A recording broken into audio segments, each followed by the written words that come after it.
यह बात है साल 1825 की। इतिहास में यह तारीख एक ऐसे रहस्य के नाम दर्ज है जिसे आज 200 साल बाद भी कोई सुलझा नहीं पाया है। ये कहानी है एक रात की, एक ऐसी रात जब थार रेगिस्तान के सीने पर बसे 84 गांव एक साथ हमेशा के लिए वीरान हो गए। यह 84 गांव पालीवाल ब्राह्मणों के थे, एक ऐसा समुदाय जो 500 से ज्यादा सालों से इस बंजर जमीन पर सोना उगा रहा था। उस एक रात इन 84 गांवों में रहने वाले हजारों लोग, मर्द, औरतें, बच्चे सब गायब हो गए। अगली सुबह जब सूरज उगा तो कुलधरा की इन गलियों में मौत जैसा सन्नाटा था। घरों में चूल्हे ठंडे पड़े थे, चौपाल पर हुक्के वैसे ही रखे थे, मंदिरों में मूर्तियों के सामने दिए बुझ चुके थे। न कोई संघर्ष हुआ, न खून का एक कतरा मिला, न ही एक भी लाश मिली। वे बस हवा में घुल गए थे। वे अपने पीछे छोड़ गए तो सिर्फ ये खाली मकान और एक खौफनाक श्राप, एक श्राप कि जो कोई भी इन घरों में, इस जमीन पर दोबारा बसने की कोशिश करेगा उसका सर्वनाश हो जाएगा। 200 साल बीत चुके हैं, वो श्राप आज भी कायम है। यह गांव जो कभी हजारों लोगों से आबाद था, आज पुरातत्व विभाग द्वारा संरक्षित एक भूतिया गांव है। सरकार का लगाया हुआ यह बोर्ड आज भी चेतावनी देता है, सूरज ढलने के बाद यहाँ रुकना सख्त मना है। लेकिन सवाल ये है कि क्या यह वीराना सच में किसी श्राप का नतीजा है, या ये एक ऐसी खौफनाक साजिश और दर्दनाक इतिहास को छिपाने के लिए घड़ी गई कहानी है जिसे हम आज तक समझ नहीं पाए। क्या हुआ था 1825 की उस रात को? इस डॉक्यूमेंट्री वीडियो में हम लोक कथाओं के धुएं के पार जाकर इतिहास, विज्ञान और पुरातत्व के सबूतों के आधार पर कुलधरा के उस शापित सच को उजागर करेंगे। ये कहानी है कुलधरा की, उन 84 गांवों की जो एक रात में गायब हो गए। लेकिन हर बार की तरह इसकी कहानी भी शुरू से स्टार्ट करते हैं तो हमारी कहानी की जड़ें आज से लगभग 800 साल पहले 13वीं शताब्दी में शुरू होती हैं। उस वक्त जोधपुर के पास पाली नाम की एक रियासत हुआ करती थी। यहाँ पालीवाल ब्राह्मणों का एक समृद्ध समुदाय रहता था। लेकिन जैसा कि इतिहास गवाह है, समृद्धि अक्सर जुल्म को दावत देती है। पाली के तत्कालीन राजा के अत्याचारों और भारी करों से तंग आकर पाली वालों ने अपनी जमीन छोड़ने का फैसला किया। वे एक नई आजाद जमीन की तलाश में थार रेगिस्तान के गोल्डन सिटी जैसलमेर की रियासत में आ बसे। वे सिर्फ शरणार्थी नहीं थे, वे अपने साथ ज्ञान, व्यापार और एक ऐसी वैज्ञानिक सोच लेकर आए थे जो बंजर जमीन का सीना चीरकर सोना उगाने का हुनर जानती थी। जैसलमेर के इतिहास पर 1899 में लिखी गई किताब तवारीख ए जैसलमेर के लेखक लक्ष्मी चंद हमें बताते हैं कि कधान नाम के एक पालीवाल ब्राह्मण ने सबसे पहले इस गांव की नींव रखी, जिसे आज हम कुलधरा के नाम से जानते हैं। कधान ने यहाँ उधानसर नाम का एक तालाब भी खुदवाया। यह कोई लोक कथा नहीं है, इसका हमारे पास ठोस पुरातात्विक सबूत है। जब पुरातत्व विभाग ने कुलधरा के खंडहरों की जांच की तो उन्हें 3 श्मशान घाट और कई देवली यानी स्मारक पत्थर मिले। इनमें से 2 शिलालेखों पर तारीखें खुदी हुई थीं, जो हमें बताती हैं कि यहाँ के 2 निवासियों की मृत्यु 1235 ईस्वी और 1238 ईस्वी में हुई थी। यह तारीखें इस गांव के 800 साल पुराने इतिहास पर मुहर लगाती हैं। देखते ही देखते पाली वालों ने सिर्फ कुलधरा नहीं बल्कि उसके आसपास 84 गांवों का एक पूरा समूह बसा लिया। खाबा, काठोड़ी और ऐसे ही 82 और गांव, ये सब एक दूसरे से जुड़े थे, एक होकर रहते थे और एक होकर ही व्यापार करते थे। आज जब हम कुलधरा को देखते हैं तो हम उसे एक शापित गांव के तौर पर जानते हैं। ज्यादातर कहानियां पाली वालों को सिर्फ पीड़ित के तौर पर दिखाती हैं जो जुल्म के आगे हार कर भाग गए, लेकिन यह उनकी असली पहचान नहीं है। यह सच का सिर्फ एक छोटा आखिरी हिस्सा है। सच तो यह है कि पालीवाल पीड़ित होने से पहले अपने समय के सबसे प्रतिभाशाली सिविल इंजीनियर और वैज्ञानिक थे। उनकी समृद्धि कोई चमत्कार नहीं थी, यह शुद्ध विज्ञान, कड़ी मेहनत और एक बेजोड़ समझ का नतीजा थी। उन्हें सिर्फ पीड़ितों की तरह याद करना, उनकी असली विरासत और उनके उस जीनियस को मिटाना है जिसने 500 सालों तक रेगिस्तान को हराया था। वे इतने अमीर कैसे बने उस थार रेगिस्तान में जहां आज भी एक गिलास पानी की कीमत सोने से कम नहीं है? वे खेती कैसे करते थे? इसका जवाब है खादीन, जिसे पालीवालों की जल इंजीनियरिंग का एक चमत्कार बन गया है। यह एक ऐसी प्राचीन तकनीक है जिसे पालीवालों ने मास्टर कर लिया था। यह कैसे काम करता था इसे समझिए। पहला कदम था कैचमेंट। पालीवाल अपने गांव और खेत ऐसी जगह बसाते थे जहां आसपास ढलान वाली पथरीली जमीन हो। यह पथरीली जमीन कैचमेंट एरिया यानी जल ग्रहण क्षेत्र का काम करती थी। दूसरा कदम था बंध। वे अपने खेत के निचले हिस्से में ढलान के दूसरी तरफ 100 से 300 मीटर लंबा एक मजबूत मिट्टी का बांध बनाते थे। तीसरा कदम था जल भराव। थार रेगिस्तान में बारिश कम होती है, लेकिन जब होती है तो मूसलाधार होती है। पत्थरीली जमीन से बहता हुआ बारिश का सारा पानी सीधा इन खेतों में आता और मिट्टी के बांध की वजह से वहीं रुक जाता। चौथा कदम था सीपेज। यह पानी कई दिनों या हफ्तों तक खेत में जमा रहता। यह सिर्फ सतह पर नहीं रहता, बल्कि धीरे धीरे रिस कर जमीन की कई फीट गहरी परतों तक पहुंच जाता। यह खेत एक प्राकृतिक बाथटब की तरह नमी से लबालब भर जाता।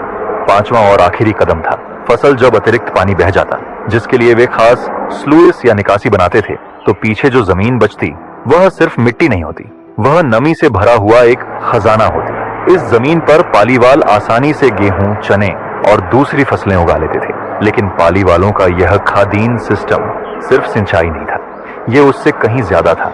इसके कई फायदे थे, जिसमें पहला फायदा था कि यह जमीन में रिसता हुआ पानी आसपास के कुओं के जल स्तर को रिचार्ज करता था, मतलब खेती के साथ साथ पीने के पानी का भी इंतजाम। दूसरा फायदा था कि यह सिस्टम बारिश के पानी के साथ बहने वाली उपजाऊ ऊपरी मिट्टी को भी बांध में रोक लेता था।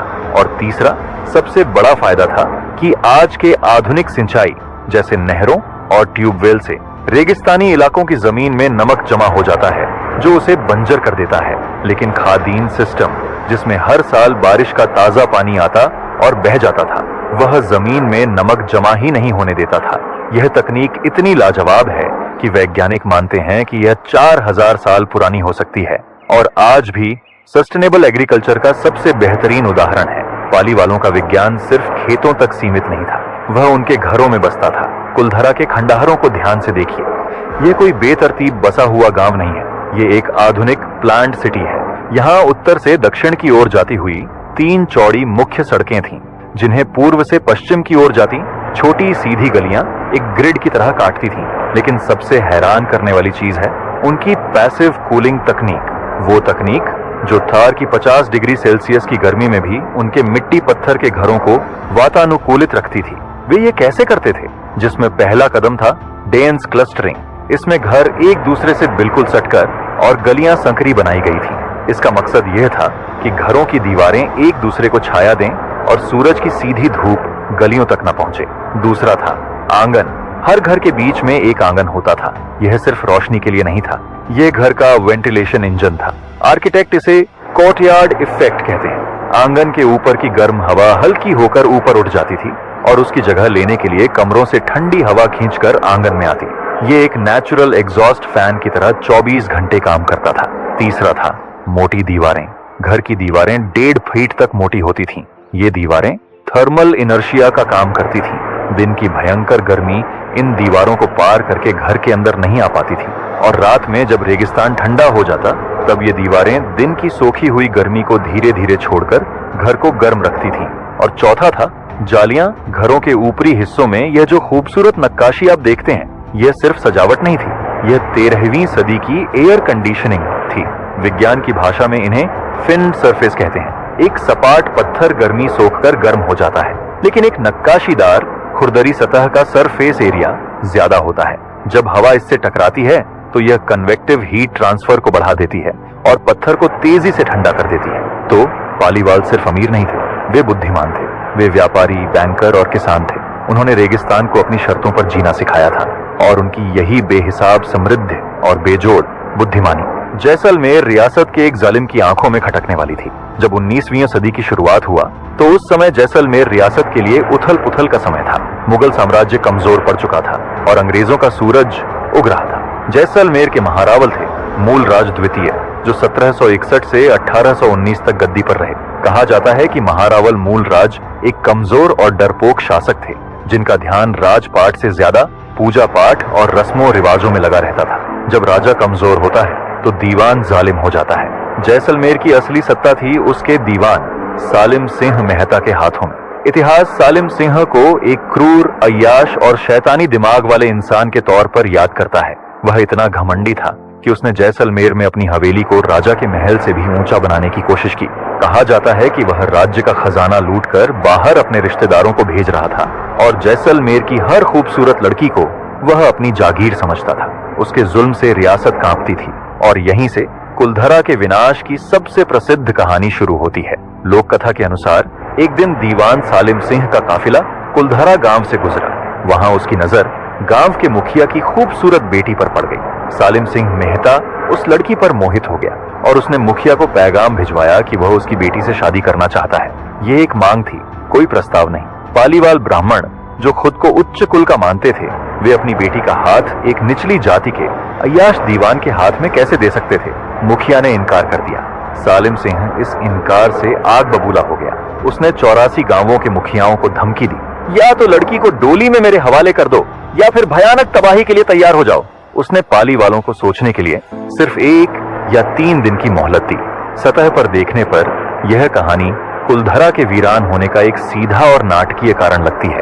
एक जालिम दीवान की अय्याशी और एक समुदाय का अपने सम्मान के लिए किया गया बलिदान। लेकिन एक इतिहासकार के तौर पर यह कहानी कुछ सवाल खड़े करती है।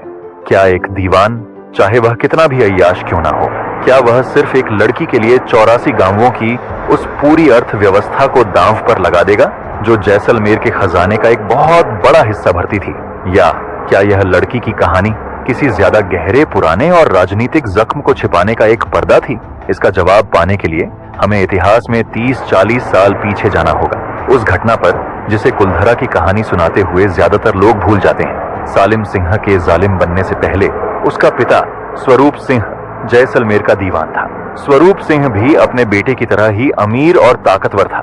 स्वरूप सिंह ने एक दिन वही गलती की जो उसके बेटे ने दोहराई। उसने पालीवाल ब्राह्मणों पर भारी टैक्स लगाने की जिद की। यह एक बड़ा विश्वासघात था, क्योंकि पालीवालों को जैसलमेर के पूर्व शासकों ने टैक्स में छूट देने का आश्वासन दिया था। दरबार में इस बात पर बहस छिड़ गई। राजकुमार राय सिंह, जो पहले से ही दीवान स्वरूप सिंह की ताकत से जलता था, उसने पालीवालों का पक्ष लिया। बात इतनी बढ़ी कि भरे दरबार में राजकुमार राय सिंह ने गुस्से में अपनी तलवार निकाली और दीवान स्वरूप सिंह का कत्ल कर दिया। और जिस वक्त भरे दरबार में स्वरूप सिंह की हत्या हुई, उसका बेटा सालिम सिंह सिर्फ 11 साल का था। यह एक भूला हुआ सच है जो कुलधरा की पूरी कहानी को बदल देता है। उस 11 साल के बच्चे ने अपने पिता को पालीवाल टैक्स विवाद की वजह से मरते देखा। जब वह बच्चा बड़ा होकर खुद जैसलमेर का सबसे ताकतवर दीवान बना, तो पालीवालों के प्रति उसकी क्रूरता सिर्फ लालच या अय्याशी नहीं थी, यह दशकों पुराना दबा हुआ प्रतिशोध था। पालीवाल समुदाय उसके लिए सिर्फ टैक्स देने वाली प्रजा नहीं था, वे उसके पिता के कत्ल का प्रतीक थे। अब यह सवाल नहीं रह जाता कि कारण कर था या बेटी। सालिम सिंह ने पालीवालों को नष्ट करने की ठान ली थी। उसने उन पर असहनीय बेहिसाब टैक्स लाद दिए। हमें इसका ऐतिहासिक प्रमाण भी मिलता है। उस समय भारत में मौजूद एक ब्रिटिश सैन्य अधिकारी लेफ्टिनेंट कर्नल जेम्स टॉड ने अपनी प्रसिद्ध किताब annuls and antiquities of Rajasthan में इसका जिक्र किया है। स्थानीय इतिहासकार नंद किशोर शर्मा के अनुसार टॉड ने साफ लिखा है कि सालिम सिंह ने पालीवालों पर टैक्स कई गुना बढ़ा दिया और उन्हें जबरदस्ती वसूलना शुरू कर दिया। यह बहुत मुमकिन है कि बेटी पर नजर वाली कहानी इस जुल्म की आखिरी कड़ी हो, या शायद बेटी का मतलब इज्जत से था। सालिम सिंह ने पहले पालीवालों के धन पर हाथ डाला और अंत में उनके सम्मान पर। जब जुल्म और अपमान हद से गुजर गया, तब 84 गांवों के मुखियों ने एक गुप्त आपातकालीन पंचायत बुलाई। उनके सामने 2 ही रास्ते थे, जिसमें पहला था कि जालिम दीवान सालिम सिंह के सामने घुटने टेक देना, अपनी इज्जत और अपनी बेटी को उसके हवाले कर देना और उसकी गुलामी में जीना, और दूसरा था कि अपनी 500 साल पुरानी पुरखों की जमीन, अपनी मेहनत से बनाई गई सभ्यता, अपने घर बार, सब कुछ हमेशा के लिए छोड़ देना। उन्होंने सम्मान को चुना और उस पंचायत में एक ऐसा फैसला लिया गया जिसने इतिहास का रुख मोड़ दिया। फैसला हुआ, हम सब 84 के 84 गांव एक साथ इसी रात सूरज उगने से पहले ये जमीन हमेशा के लिए छोड़ देंगे। ये इतिहास के सबसे बड़े और सबसे रहस्यमयी पलायनों में से एक है। 1825 की वह रात, जरा सोचिए, हजारों लोग 84 अलग अलग गांवों से एक ही रात में बिना कोई शोर किए अपने जानवरों और जरूरी सामान के साथ निकल पड़ते हैं। यह किस स्तर का समन्वय रहा होगा। उन्होंने अपना बहुत सा कीमती सामान और सोना चांदी जमीन में गाड़ दिया और जो उठा सकते थे लेकर निकल पड़े। वे कहां गए, किसी को ठीक नहीं पता। कहा जाता है कि वे उस रात जैसलमेर रियासत की सीमाओं से बाहर निकल गए। वे बिखर गए। कोई नहीं जानता कि वे किन रास्तों से गए या उन्होंने कहां जाकर पनाह ली। कुछ का मानना है कि वे राजस्थान के दूसरे हिस्सों, उत्तर प्रदेश, पंजाब और हरियाणा में जाकर बस गए। अगली सुबह सालिम सिंह के सिपाही जब टैक्स या डोली लेने कुलधरा पहुंचे, तो उनका स्वागत करने के लिए वहां सिर्फ सन्नाटा था। एक ऐसी पहेली जो सालिम सिंह की पकड़ से बहुत दूर जा चुकी थी। वे चले गए, लेकिन जैसा कि हमने कहा, वे अपने पीछे एक चीज छोड़ गए थे, एक श्राप। यहाँ कोई फिर कभी बस नहीं पाएगा। आज 200 साल बाद जब हम इस श्राप को सुनते हैं तो ये हमें एक अंधविश्वास की कहानी लगती है, लेकिन क्या यह सच में सिर्फ अंधविश्वास था? आइए इस श्राप का एक इतिहासकार की नजर से विश्लेषण करते हैं। जैसा हमने अध्याय 1 में स्थापित किया, पालीवाल कौन थे? वे वैज्ञानिक सोच वाले लोग थे। वे खादीन जैसी उन्नत जल प्रणाली और पैसिव कूलिंग जैसी वास्तुकला के मास्टर थे। क्या ऐसे तार्किक और व्यावहारिक लोग जो प्रकृति के नियमों को समझते थे, वे जाते जाते किसी भूत प्रेत या श्राप पर निर्भर हो जाएंगे? यह विरोधाभासी लगता है। जालिम सालिम सिंह का असली मकसद क्या था? पालीवालों को भगाना, ताकि वह उनकी मेहनत से बनाई गई अमीर जमीन, उनके उपजाऊ खादीन खेतों और उनके बसे बसाए गांवों पर कब्जा कर सके। पालीवाल यह बात अच्छी तरह जानते थे। वे सालिम सिंह की सेना से लड़ नहीं सकते थे, इसीलिए उन्होंने अपने सबसे बड़े हथियार का इस्तेमाल किया, और वह था बुद्धि। उस अंधविश्वासी समय में एक जालिम दीवान की सेना से ज्यादा ताकतवर क्या हो सकता है? एक श्राप का डर। यह श्राप कोई अलौकिक घटना नहीं थी, यह पालीवालों का आखिरी और सबसे घातक सामाजिक आर्थिक हथियार था। यह उनकी स्कोच्ड अर्थ पॉलिसी थी। वे अपने पत्थर के घरों को जला नहीं सकते थे, इसलिए उन्होंने इस जमीन को एक कहानी से जहरीला बना दिया। वे जानते थे कि जैसे ही वे इस जमीन को श्रापित घोषित करेंगे, यह सालिम सिंह के लिए बेकार हो जाएगी। कोई भी दूसरा समुदाय, कोई भी किसान मौत के डर से इस अशगुन जमीन पर बसने की हिम्मत नहीं करेगा। सालिम सिंह ने 84 गांव तो जीते, लेकिन उसे विरासत में मिली सिर्फ 84 भूतिया बस्तियां, जिनसे उसे एक कौड़ी का फायदा नहीं हुआ। पालीवाल हार कर भी जीत गए थे और उनकी रणनीति काम कर गई। 200 साल हो गए, आज तक कुलधरा वीरान है। एक रात में 84 गांवों का पलायन। ये कहानी सुनने में जितनी नाटकीय और रोमांचक है, एक इतिहासकार के तौर पर हमारा फर्ज है कि हम इसकी प्रामाणिकता की जांच करें। क्या यह सच है? क्या हजारों लोग सच में एक ही रात में गायब हो गए, या यह भी उस श्राप की तरह एक घड़ी हुई कहानी का हिस्सा है? जब हमने ऐतिहासिक रिकॉर्ड्स की जांच शुरू की तो एक अलग ही तस्वीर उभरने लगी। एक ऐसी तस्वीर जो एक रात के चमत्कार से ज्यादा धीमी मौत की तरफ इशारा करती है। एक रात में पलायन के सिद्धांत को सबसे बड़ी चुनौती ऐतिहासिक जनसंख्या के अनुमानों से मिलती है। एक अध्ययन के अनुसार 18वीं शताब्दी में कुलधरा और आसपास के गांवों की आबादी लगभग 800 थी, लेकिन 1890 तक यह आबादी घटकर सिर्फ 37 रह गई थी। यह आंकड़े बताते हैं कि गांव एक रात में खाली नहीं हुआ, बल्कि यह एक धीरे धीरे होने वाला पलायन था जो कई दशकों तक चला। दूसरा सबूत था सूखती नदी और सूखा कुलधरा और ये 84 गांव काकनी नाम की एक छोटी नदी के सूखे तल पर बसे थे। 19वीं सदी की शुरुआत तक यह नदी पूरी तरह सूखने लगी थी। एक सर्वे के मुताबिक 1815 तक गांव के ज्यादातर कुएं सूख चुके थे। पालीवालों की पूरी समृद्धि खादीन सिस्टम पर, यानी पानी पर टिकी थी। जब पानी ही नहीं रहा तो उनकी कृषि आधारित अर्थव्यवस्था ढहने लगी। तीसरा सबूत था अराजकता और असुरक्षा। जैसा कि हमने पहले देखा, महारावल मूल राज का शासन कमजोर था। जैसलमेर रियासत अपने सबसे अमीर नागरिकों को सुरक्षा देने में नाकाम हो रही थी। आसपास की रियासतों के लुटेरे और डाकू पालीवालों के अमीर गांवों को आए दिन लूटने लगे थे। चौथा सबूत था जहरीले कुएं। पलायन की एक और थ्योरी है जिसका जिक्र सालिम सिंह की कहानी में कम आता है। यह है रक्षा बंधन आक्रमण की थ्योरी। इसके अनुसार रक्षा बंधन के पवित्र दिन दुश्मनों या लुटेरों ने पालीवाल गांवों पर हमला किया, कई लोगों को मार डाला और जाते जाते उनके पीने के पानी के कुओं में जानवरों के शव फेंककर उन्हें जहरीला कर दिया।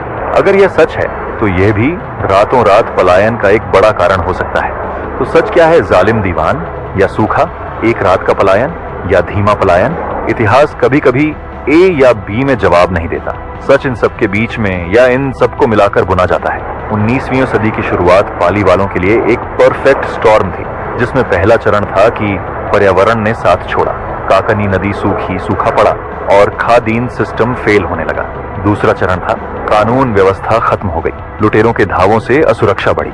इन दो कारणों से अमीर पालीवाल परिवार धीरे धीरे गांव छोड़कर सुरक्षित इलाकों में जाने लगे। 84 गांवों की आबादी कम होने लगी। और तीसरा चरण था उस कमजोर बिखरते हुए समुदाय पर दीवान सालिम सिंह ने आखिरी कील ठोंकी।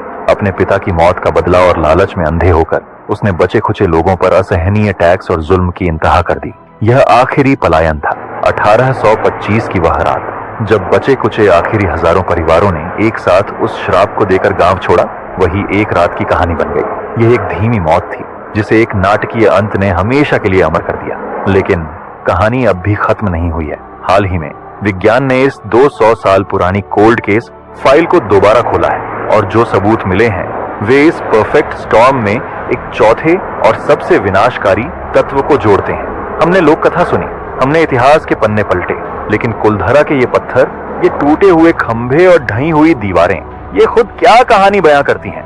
200 सालों तक इन खंडहरों की खामोशी को श्राप का डर माना गया, लेकिन 21वीं सदी में भूवैज्ञानिकों और पुरातत्वविदों ने इन पत्थरों से बात करने का फैसला किया, जिसमें साल 2017 में करंट साइंस नाम के प्रतिष्ठित वैज्ञानिक जर्नल में एक रिसर्च पेपर प्रकाशित हुआ। इस स्टडी को एबी रॉय और उनकी टीम ने अंजाम दिया था। इस पेपर ने कुलधरा के रहस्य पर से पर्दा हटाने के लिए एक बिल्कुल नई और शायद सबसे विस्फोटक थ्योरी सामने रखी, और यह था भूकंप का सिद्धांत। वैज्ञानिकों ने कुलधरा और पास के खाबा गांव के खंडहरों का गहन अध्ययन किया। उन्होंने पाया कि यह तबाही वैसी नहीं है जैसी समय या मौसम की मार से होती है। सबूत हैरान करने वाले थे। उन्होंने पाया कि घरों की छतें, बीम, लिंटेल और भारी खंभे एक खास तरीके से एक ही दिशा में एक साथ ढहे हुए हैं। वैज्ञानिकों के अनुसार यह एक विनाशकारी भूकंप का स्पष्ट प्रमाण है। यह थ्योरी हवा में नहीं थी। यह स्टडी बताती है कि जैसलमेर का यह पूरा क्षेत्र टेक्टोनिक रूप से बहुत सक्रिय है और यहाँ जमीन के नीचे कई बड़ी फॉल्ट लाइंस मौजूद हैं। यह भूकंप का सबूत कुलधरा की पहेली को सुलझा देता है। यह सालिम सिंह की कहानी को या सूखे की थ्योरी को गलत साबित नहीं करता। यह उन सभी को एक साथ जोड़कर एक पूरी तस्वीर पेश करता है। अब जरा 1825 की उस आखिरी रात की कल्पना कीजिए, एक नए नजरिए से। पालीवाल समुदाय पहले ही सूखे और अकाल से टूट रहा है। जालिम दीवान सालिम सिंह के टैक्स और जुल्म ने उन्हें आर्थिक और मानसिक रूप से तोड़ दिया है। और तभी एक रात एक भयंकर भूकंप आता है। वह भूकंप जिसने न सिर्फ उनके घरों को मलबे में बदल दिया, बल्कि शायद उनके खादीन बांधों को, उनकी जीवन रेखा को भी हमेशा के लिए तबाह कर दिया। अब उनके पास न रहने की जगह बची थी, न खेती करने का जरिया, और न ही जालिम दीवान से लड़ने की हिम्मत। यह वह आखिरी रात थी। यह भूकंप ही वह दैवीय या शैतानी ताकत थी जिसने उन्हें एक रात में वह जमीन छोड़ने पर मजबूर कर दिया। जो भी उस तबाही में जिंदा बचा, वह हमेशा के लिए उस बर्बाद हो चुकी जमीन को छोड़कर चला गया। यह एक रात में पलायन की सबसे वैज्ञानिक व्याख्या हो सकती है। यह इस डॉक्यूमेंट्री वीडियो का सबसे रीसेंट अपडेट है। विज्ञान की यह खोज 2017 में रुकी नहीं। सच की यह तलाश आज भी जारी है। दिसंबर 2018 में भारत के शीर्ष संस्थानों IIT बॉम्बे, मोहनलाल सुखाड़िया विश्वविद्यालय, MJP रोहिलखंड विश्वविद्यालय और Wadia institute of Himalayan geology के वैज्ञानिकों की एक बड़ी टीम ने कुलधरा और खाबा में एक व्यापक जियो आर्कियोलॉजिकल जांच शुरू की है। इस टीम का एक ही मकसद है, हमेशा के लिए लोक कथाओं को तथ्यों से अलग कर देना। वे क्या कर रहे हैं? वे खंडहरों से पुरानी लकड़ी, कोयला, उस समय के खाने के अनाज और मिट्टी के बर्तनों के नमूने इकट्ठा कर रहे हैं। इन नमूनों पर रेडियो कार्बन डेटिंग, थर्मोल्यूमिनेसेंस और ऑप्टिकली स्टिम्युलेटेड ल्यूमिनेसेंस जैसी आधुनिक वैज्ञानिक तकनीकों का इस्तेमाल किया जाएगा। यह तकनीकें हमें ठीक ठीक बता देंगी कि वे बर्तन कब बने थे, वह लकड़ी कब जली थी और वह गांव किस तारीख को वीरान हुआ था। यह कितनी दिलचस्प बात है। पालीवाल ब्राह्मणों ने इस गांव की नींव विज्ञान पर रखी थी, खादीन का विज्ञान और आर्किटेक्चर का विज्ञान।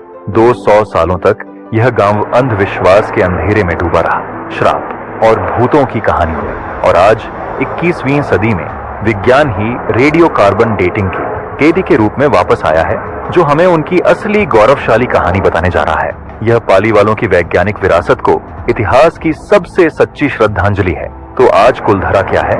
आज यह राजस्थान सरकार के पुरातत्व विभाग और भारतीय पुरातत्व सर्वेक्षण द्वारा संरक्षित एक ऐतिहासिक स्मारक है। लेकिन दुनिया के लिए यह भारत के सबसे बड़े डार्क टूरिज्म डेस्टिनेशंस में से एक है। सैकड़ों लोग हर रोज यहाँ इतिहास जानने नहीं आते, वे भूतों से मिलने आते हैं। यहाँ पैरानॉर्मल या अजीब घटनाओं के अनगिनत दावे किए जाते हैं। कुछ लोग कहते हैं कि यहाँ वीरान गलियों में किसी के चलने की आहटें आती हैं। कुछ कहते हैं कि यहाँ अचानक तापमान गिर जाता है। कुछ ने परछाइयों और फुसफुसाहटों को महसूस करने का दावा किया है।